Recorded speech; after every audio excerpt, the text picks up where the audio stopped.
that it could never be about God because it was obviously about cars, about sex, about booze, about weed, and about anti-American communism, even and especially then, it was definitely about God.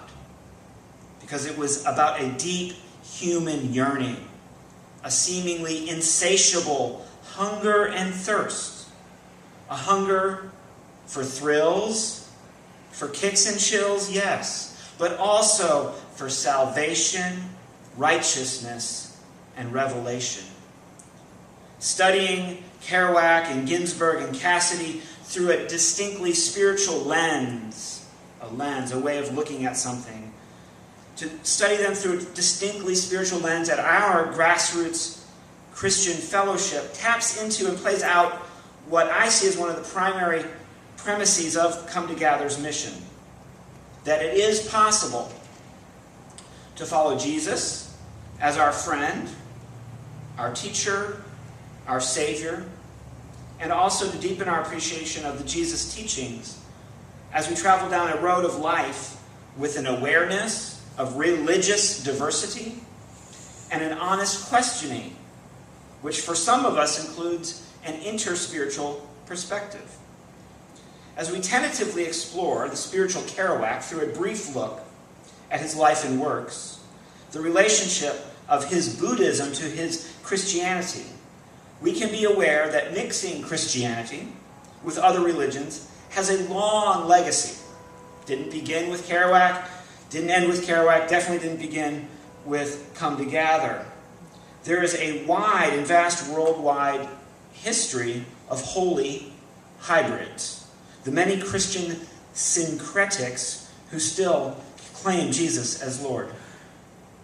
From my reading of Nancy M. Grace's excellent interpretation of how Kerouac's Christianity and Buddhism interweave, it's clear to me I'm not qualified or inclined, and I certainly don't have the time tonight to make an extended exposition on the many layers and intricacies of this particular American Buddhist Christianity.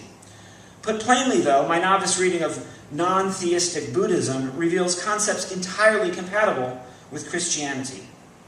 Egolessness and emptiness. Acceptance of impermanence and suffering. Freedom through humble and harmonic acts of simplicity and generosity.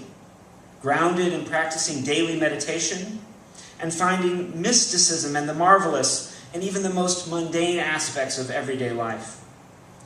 Nancy Grace describes this Kerouacian relationship between Buddha and Jesus affectionately and intimately, in terms of fusion and embrace, finally finding, quote, a religion in which an individual values one's own gifts and talents, believes in the inherent goodness of life, frees oneself from dogmatic dualism, seeks a better life, and retains faith in the words of the sage. As such, and I'm still quoting Nancy Grace here, Kerouac's Buddhism is distinctly American. The human presence embodied in the words Jesus and Buddha, rooting wisdom, progress, and divinity in the individual who resides in a new world where the vision of human goodness flourishes and seeds itself.